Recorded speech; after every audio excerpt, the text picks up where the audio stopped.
Hello ladies and gentlemen. Easter Island presents us with a mystery. Who created the statues? Who was this mysterious people? And are they related to the builders of the Great Pyramid of Giza?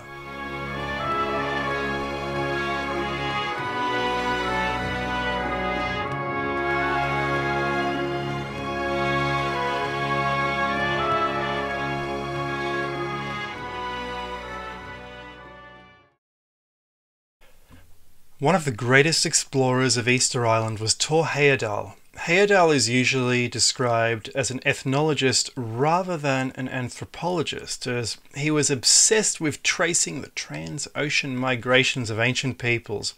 He is most famous for suggesting a link between the Egyptian and Mexican pyramids and attempting Atlantic crossings on reed boats and a balsa raft. Heyerdahl wrote several interesting books, but his AKU-AKHIVI takes the cake and is the best of the bunch. Amazing, and several luminaries have said this, including astrophysicist and UFO investigator Dr. Jacques Vallée, who himself said the book is extraordinary, and he was used to extraordinary. Heyerdahl spent a long time on Easter Island in the 1940s, investigating the people and the famous stone statues. No one knows who arrived first, but the long ears and short ears were two people encountered by early explorers who coexisted on Easter Island since prehistoric times.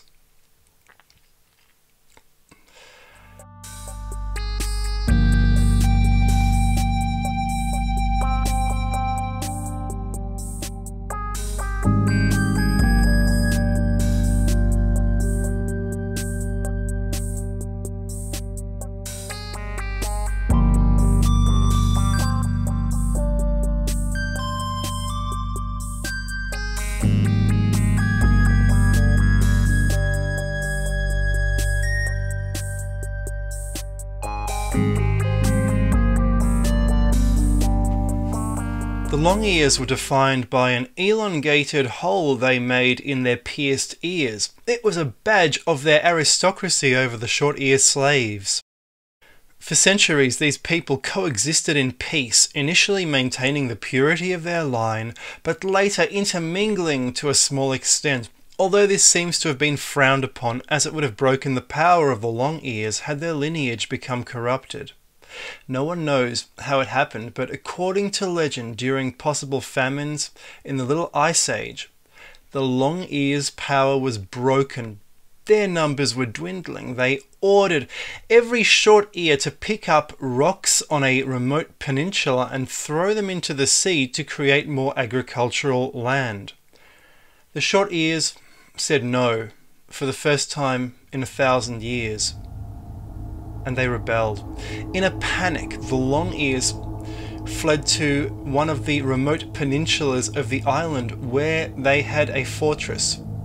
Suspecting treachery, the long ears further fortified their location, which they could defend with spears, sling stones, and other weapons. In addition, they created a long trench cutting off the peninsula where this fortress was located, which they filled with whatever firewood or other flammable material they could find. One night, the short ears finally attacked. The long ears then set fire to the flammable material inside the trench, denying the short ears entry, also that the short ear army would be cut in half, making them easier to deal with. But it was no use. They had already been betrayed. One of the long ears had a short ear wife who would slip into the fortress now and then, perhaps via an underground tunnel of which the island is littered.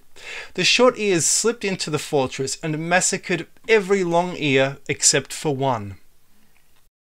This long ear may have been the husband of the short ear woman. He screamed, "Oro, Oro, Oro," in a language the short ears did not understand, as they were about to kill him. The long ears had preserved their own language for over 1,000 years, since their arrival. No one knows what the long ears cry means, but I've translated this Oro, Oro, Oro as God, God, God, or the title of a high official, maybe Sir, Sir, Sir, and I used an ancient Egyptian dictionary to do it. When the long ears' descendants told Heyerdahl this story, They started getting emotional about this terrible treachery of the short-ear woman that resulted in the destruction of their people. In 1961, a study of the incendiary ditch was conducted, and a layer of ash was found which carbon dated to around the year 1676 AD, possibly the time of the battle. When he had arrived on Easter Island in the 1940s, Heyerdahl found it was ruled by a mayor. He noticed something rather curious about the mayor's family. Various family members had red hair, dark skin and red hair. He asked why. He was told that this is because they descended from the only surviving long ear on the island, who were, according to them, a blonde or red-headed people. Heyerdahl quickly realized that although he could bribe people with, say, gifts of foodstuffs or whatever he brought with him, people would really do what he wanted if they thought his soul, or AKU-AKHIVI as they called it, an inner workman sprite who could magically do one's bidding, was stronger than their own AKU-AKHIVI. Heyerdahl found himself in a semi-Stone Age world. Once while drinking, his friend the mayor became inebriated, and Heyerdahl said, "Hey, I'll get you a beer." He returned a second later with an unopened beer, which the mayor did not notice had been sitting nearby. The mayor froze, unable to comprehend what had just happened, staring at Heyerdahl in shock, his eyes popping out of his head in fear and amazement.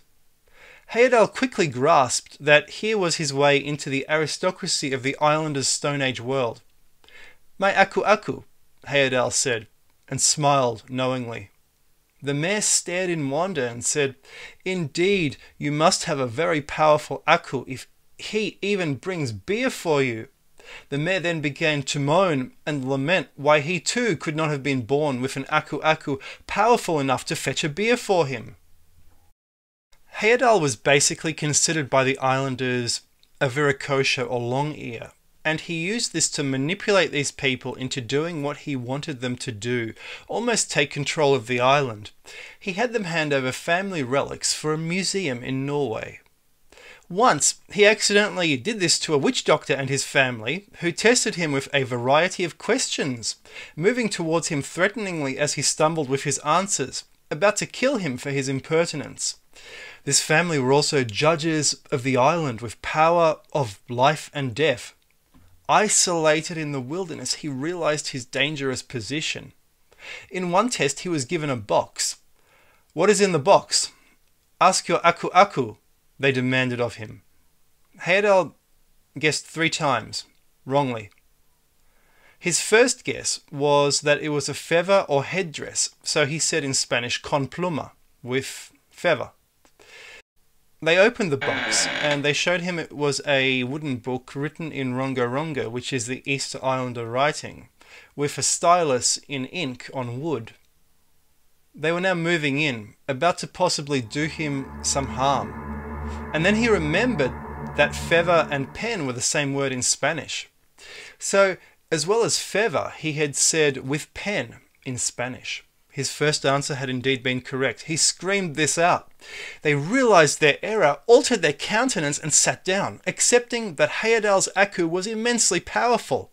The battle of whose AKU was stronger was in some ways, for these people, a matter of hierarchy, and therefore a matter of life or death. The witch doctor handed over his family relics, ancient artifacts possibly now in a Norwegian museum. When he had first arrived on the island, people had stared at him intensely puzzled. Here was Heyerdahl with his cherry blonde hair. Based on ancient legends, they imagined he was a long ear, the former ruling class of the island, and started calling him one, even though his ears were not elongated. They asked him what part of the island he had originated, and had wondered why they had not seen him before. Had he been hiding from them with some long ear magic? They started to form the theory that Heyerdahl must have been born on the island but had gone away, and then just recently returned for a homecoming, so they treated him as if he had always lived there. One day Heyerdahl noticed a rock which he thought was a statue lying face down. He excavated and uprighted it. The islanders were shocked, as that rock had been face down for centuries, and they never knew it might have been a statue. In addition, it was a more primitive statue than they were used to, centuries older and different in appearance than the existing ones. This confirmed in their eyes that Tor was indeed a long ear, possessing an intimate knowledge of the layout of the island. These days, geneticists keep testing the islanders and confirming that they are Polynesians who had arrived from the west. And so Heyerdahl's theory of the Easter Islanders' origin in a long ago migration from the east, Peru and Tiwanaku, is supposedly wrong. Yet there is hardly any or no long-eared DNA left. So what do they expect to find? Heyerdahl pointed to the Inca story of Kontiki Viracocha with his people who fled Peru and went west across the ocean never to be seen again. Heyerdahl pointed to the amazing Akhkhu of Vinapu and carbon dated it to the first few centuries after Christ, which he estimated was a millennia before the Polynesian short ears arrived. It's actually about the time that Tiwanaku was abandoned. The Akhkhu of Vinahu betrays classic pre-Inca building techniques, yet was built under primitive circumstances away from Peru by, I suppose, a handful of people.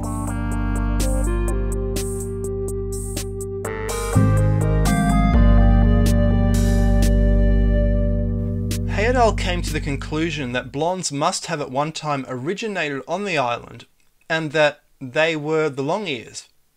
Heyerdahl said actually he was from Norway, and the natives said, well, the long ears too must have come from this Norway that you speak of long ago. Curious about the famous statues, Heyerdahl asked every single person on the island, how did the statues reach their locations? Everyone said the same thing.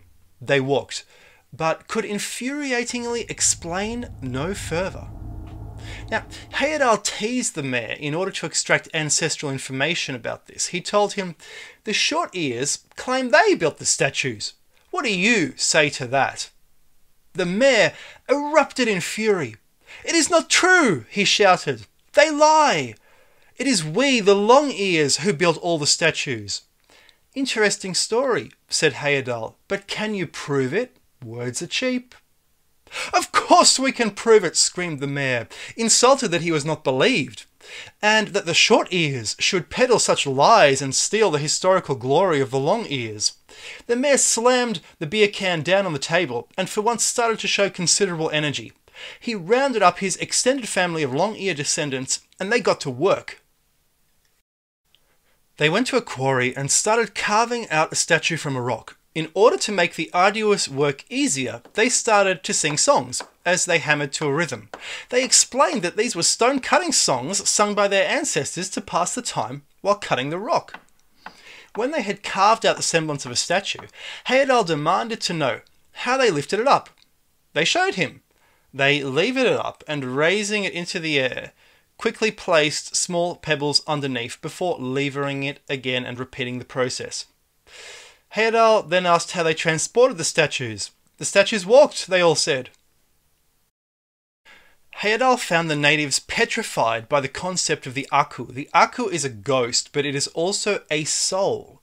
As in ancient Egypt, the ghost on Easter Island roves around at night and inhabits certain places. Heyerdahl found the islanders would stay away from certain parts of the island at night in case the local Akhkhu would get at their own Akhkhu, thus killing them.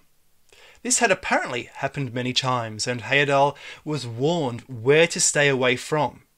Now, the islanders used the same word Akhkhu for the soul inside the body, but they saw this Akhkhu as an inner magician. They could make their Akhkhu do things for them. It reminds me of ancient Egypt, one of the few parts of the planet where gods were bossed around rather than feared. When Heyerdahl expressed his skepticism about the existence of the Akhkhu to the islanders, they looked at him like he was some kind of idiot.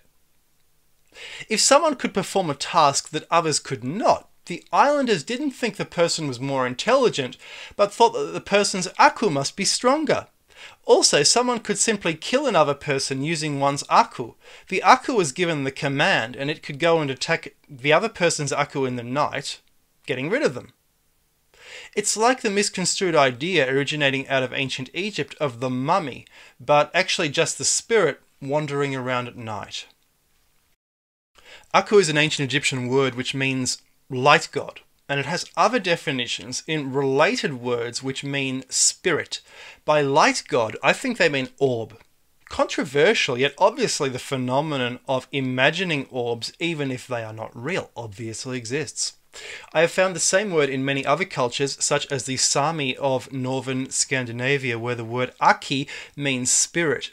In fact, many ancient cultures where we see evidence of transcontinental contact used this particular word.